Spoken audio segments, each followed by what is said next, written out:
경주시가 방패장 유치에 따른 전기요금과 TV 수신료 지원을 재원 고갈로 다음 달부터 중단하기로 해 시민들의 불만이 예상됩니다.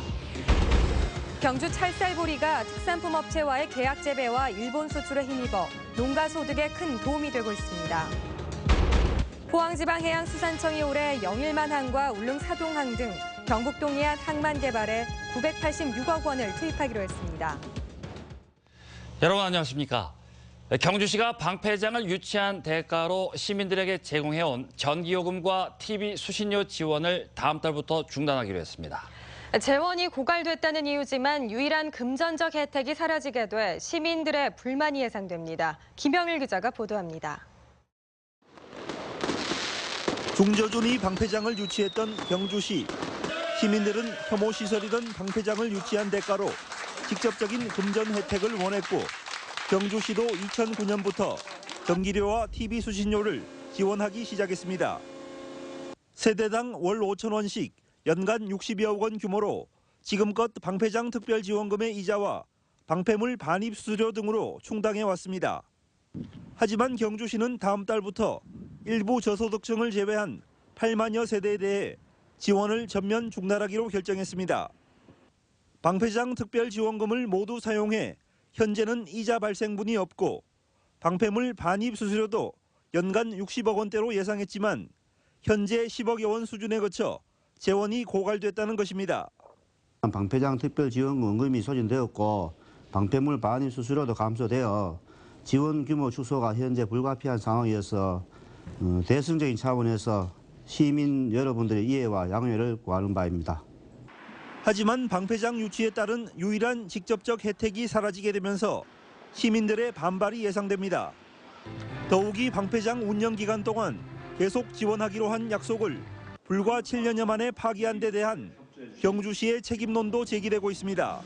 약속을 그냥 물거품처럼 날려버리고 7년 만에 이것을 중단하겠다고 또 일방적으로 이렇게 통보를 해버리는 것은 시민들을 우롱하는 그런 처사라고 생각이 되고요. 일각에서는 경주시가 재원 고갈만 탓할 것이 아니라 방패장 운영 주체인 원자력 환경공단을 상대로 재원 확보 방안을 적극 협의해야 한다는 의견도 나오고 있습니다. 경주시는 방패장을 유치한 대가로 마치 큰 선물을 줄 것처럼 홍보해 왔습니다. 하지만 한 달에 겨우 5,000원씩 주던 작은 혜택마저 사라지면서 경주시 행정에 대한 불신이 커지고 있습니다. MBC 뉴스 김향일입니다. 경북 북부와 내륙에 내린 눈으로 일부 구간의 도로가 통제되고 있습니다. 경찰은 현재 28번 국도 경주 경계에서 영천 고경면 청정리 양방향 2km 구간과 904 지방도 경주 현곡면 남사리에서 영천 고경면 덕정리 4km 구간을 통제하고 있다며 소통 예정 시간은 미정이라고 밝혔습니다. 한편 동해 남부 앞바다에 풍랑 경보가 내려져 국민안전처는 어선 출항을 금지시키고 해안가 낚시객 등은 안전지대로 대피할 것을 당부했습니다. 경주에서 생산되는 찰쌀보리는 지역 특산품인 찰보리빵의 원료로 많이 쓰이고 있는데요. 경주 찰쌀보리가 일본에도 수출되는 등 판로도 확대돼 농가 소득에 기여하고 있습니다. 장미풍 기자가 보도합니다. 밀가루처럼 곱게 갈린 찰쌀보리. 올해 늦봄 수확을 마친 쌀보리쌀로 경주 건천 지역 특산품입니다.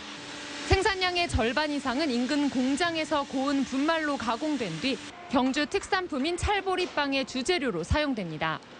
경주에서 자란 쌀보리는 다른 지역보다 찰기가 좋아서 식감이 쫄깃쫄깃하고 활용도가 높은 편입니다.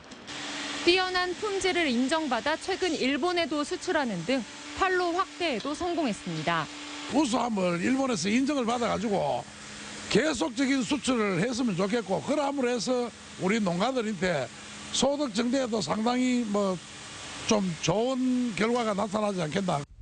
경주 쌀보리 재배 면적은 200헥타르로 해마다 늘어 현재 150농가가 600톤가량을 생산하고 있는데 연간 8억 원 이상의 매출을 올리고 있습니다. 농한기에 농가들이 안정적인 소득을 올릴 수 있기 때문인데 지역 농협의 계약 재배 정책이 효과를 보고 있습니다. 쌀보리 종자와 비료를 지역 농협이 무상으로 공급할 뿐만 아니라 일본 수출 등 판로 확대에도 적극적으로 나서다 보니 농민들의 반응도 좋습니다. 지금 현재도 지금 농협에서 전량 우리가 수매를 해주는데 거기다가 우리 그 지금 일본 쪽으로 수출을 한다 그러니까 더 이제 뭐 안정적이라 할까? 팥을 주 원료로 하는 또 다른 특산품 업체도 계약 재배와 전량 수매를 통해 농가 소득 안정에 기여하고 있습니다. 지역 특산품이 지역 농산물의 든든한 소비처로 자리 잡으면서 상생의 시너지 효과를 발휘하고 있습니다. MBC 뉴스 장미쁨입니다. 포항지방해양수산청은 올해 경북 동해안 항만 개발에 986억 원을 투입한다고 밝혔습니다. 지역별로 포항 영일만항 활성화를 위한 항만 배후단지 조성 등 포항시에 650억 원, 울진군에 189억 원, 울릉군 103억 원, 경주시 44억 원입니다. 주요 사업으로는 포항신항 스웰 현상 개선 공사와 영일만항 국제 여객부두 건설, 울릉 사동항 2단계 저반 시설 건설, 포항항 내진 보강 등입니다. 지역 경기 부양을 위해 사용될 포항사랑 상품권 1차분 300억 원어치가 오늘 시금고인 대구은행 포항 영업소에 도착했습니다. 대구은행은 5,000원권과 만원권인 두 종류의 상품권을 48개 금융기관, 140여 개 점포에 전달하고 금융기관들은 월요일인 오는 23일부터 한 달간 10% 할인한 금액으로 판매에 들어갑니다. 포항시는 2차분 700억 원어치도 다음 주에 금융기관에 배부해 침체된 지역 경제에 도움이 되도록 할 계획입니다.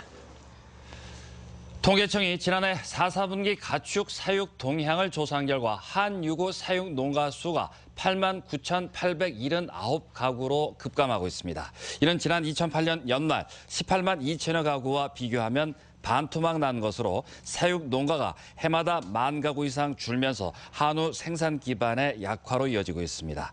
이 같은 감소세는 산지 한우값 폭락이 되풀이되면서 영세 농가가 급감했기 때문으로 실제 50마리 미만의 영세 사육 농가 수는 2008년 17만 가구에서 지금은 7만 5천 가구로 줄었습니다.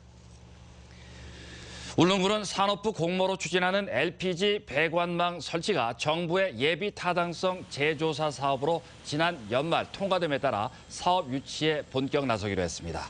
울릉군은 내년에 공모사업 신청을 위해 기본계획 수립과 지방재정투자심사, 주민설명회 개최 등 올해 안으로 준비 과정을 마무리할 예정입니다. 이 사업이 선정되면 국비 100억 원과 지방비 80억 원, 사용자 부담 20억 원 등으로 2019년까지 울릉읍 도동과 저동리 3,200세대가 사용할 수 있는 30톤 용량의 LPG 저장 탱크 2기와 30.7km의 배관 등 가스 공급 체계가 구축됩니다. 기상 악화로 수색이 중단되면서 행방이 묘연했던 주영호 선체가 일본 영해에서 발견됐습니다. 해경에 따르면 주영호는 현재 포항 구룡포 남동방 200km 인근 일본 영해에서 두 동강 난 채 선수만 바다에 떠 있으며 일본 해상보안청은 주영호의 부위와 조명 등을 설치한 상태입니다. 해경은 현재 풍랑특보로 발이 묶인 상황에서 기상이 좋아지면 다시 예인 작업을 시도할 방침입니다. 한편 사고를 낸 홍콩 선적 레이코의 중국인 선장과 항해사 등 3명에 대한 수사는 형사 관할권 문제로 속도를 내지 못하고 있습니다.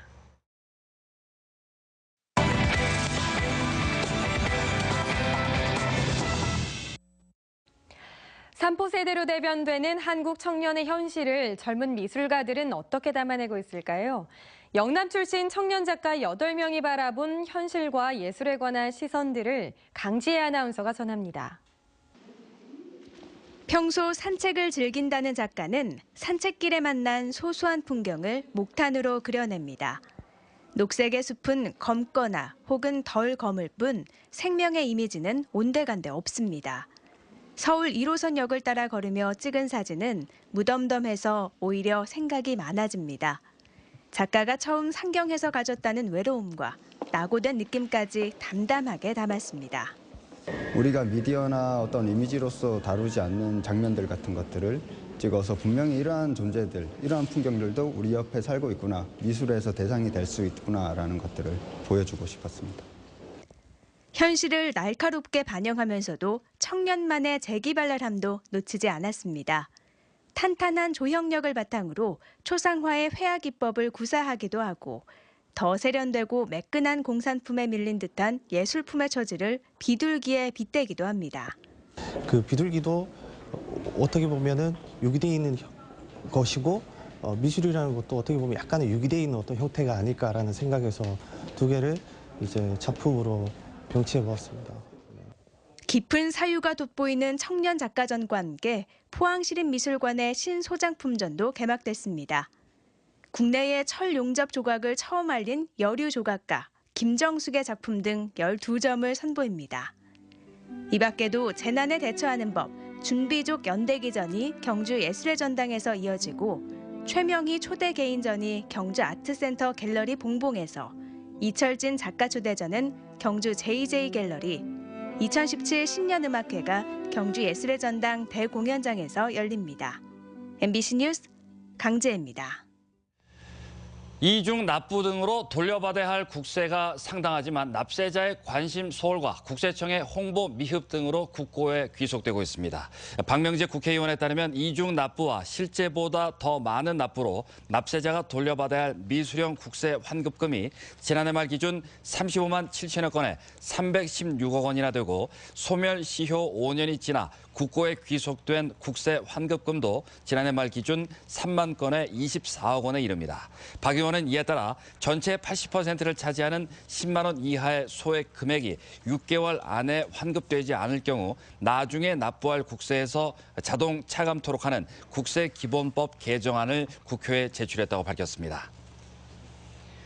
버스와 택시의 탑승장 조정으로 포항역 구내의 교통 혼잡이 다음 달 말이면 해소될 것으로 보입니다. 김정재 국회의원과 포항시에 따르면 포항 역사를 기준으로 버스, 택시, 승용차 순으로 된 탑승장이 다음 달 말이면 택시, 버스, 승용차 순으로 조정된다고 밝혔습니다. 이렇게 되면 버스와 택시가 교차되는 과정에서 생기는 혼잡이 사라지게 됩니다. 눈구름에 이어 찬 공기가 몰려오고 있습니다. 내일 포항이 영하 4도까지 내려가는 등 매우 춥겠고 울릉도와 독도에는 내일도 눈이 내리겠습니다. 송예림 기상캐스터입니다. 네, 오늘 경북 북부 동해안 지역과 울릉도 독도를 중심으로 많은 눈이 내려 쌓였습니다. 이렇게 눈이 쌓인 곳에서 풍경 자체는 멋지지만 길이 많이 미끄러우니까요. 교통안전에 신경 쓰시기 바랍니다. 대부분 지역에 눈발은 잦아들었고요. 울릉도와 독도 지역은 내일도 가끔 눈이 내리겠습니다. 또 찬 공기가 밀려오고 있습니다. 벌써 바람이 매우 강해져서 울릉도와 독도 지역은 강풍 경보가, 그밖에 경북 동해안 지역에는 강풍 주의보가 발효 중입니다. 앞으로 찬바람은 거세게 불면서 기온이 더 떨어질 전망인데요. 토요일인 내일 포항이 영하 4도, 경주는 영하 6도를 기록하겠고요. 내륙 지역은 영하 13도까지 떨어지는 등 매서운 추위가 기승을 부리겠습니다. 자세한 내일 날씨입니다. 내일은 맑다가 구름만 많아지겠습니다. 아침 최저 기온 경주가 영하 6도, 그 밖의 지역 영하 4도고요. 낮 기온은 4도, 5도를 보이겠습니다. 울릉도와 독도 지역은 내일 계속해서 눈이 내리겠습니다. 아침에 울릉도가 영하 1도, 독도 1도, 낮 기온은 울릉도 4도, 독도 3도를 보이겠습니다. 동해중부 먼바다에도 눈이 오는 가운데 물결은 오전에 최고 6m로 매우 높게 일겠습니다. 동해남부 먼바다에도 눈이 내리겠고요. 물결은 최고 4m까지 일겠습니다. 주말 내내 강추위가 이어지는 가운데 다음 주 월요일에는 포항이 영하 6도까지 떨어지는 등 말 그대로 최강 한파가 찾아오겠습니다. 날씨였습니다. 경주시 선거관리위원회는 아름다운 선거문화 정착을 위한 공공단체 업무 협약식을 개최했습니다. 이번 협약식에서 경주시 선관위 관계자와 지역 13개 농축수산업 협동조합 조합장은 올해 잇따라 펼쳐질 조합 내부 임원 선거에서 공정선거와 깨끗한 선거문화 정착을 위해 노력하기로 약속했고, 선관위는 선거 전반에 대한 자문과 행정지도를 펼치기로 했습니다. 만 18세 청소년에 대한 선거권 요구가 확산되고 있는 가운데 이영우 경북교육감은 선거권 확대에 반대한다고 밝혔습니다. 최근 한 인터뷰에서 이 교육감은 현재 고3인 만 18세까지 투표권이 확대되면 대입 준비에 바쁜 학생들이 정치에 휩쓸려 학업에 방해가 된다며 반대 입장을 분명히 했습니다. 한편 어제 전국시도교육감협의회는 회의를 열어 만 18세 투표권 확대에 찬성하는 성명서를 발표했지만 이영우 교육감은 회의에 불참했습니다. 최근 전통시장 화재가 잇따르는 가운데 화재보험에 가입한 전통시장 내 점포는 4곳 중 1곳에 불과한 것으로 조사됐습니다. 소상공인시장진흥공단에 따르면 2015년 기준 전통시장의 점포별 화재보험 가입률은 26.6%로 2014년 22.2%에서 소폭 증가했지만 여전히 4곳 중 1곳 수준으로 집계됐습니다. 이는 전통시장 상인들이 영세해 대부분 보험료에 부담을 느낄 뿐 아니라 노후 건물이 많은 재래시장의 특성상 큰 화재로 번질 가능성이 많다 보니 손해율이 높아 보험사도 인수를 꺼리기 때문으로 분석됩니다. 이상으로 포항 MBC 뉴스데스크로 마치겠습니다. 여러분 고맙습니다.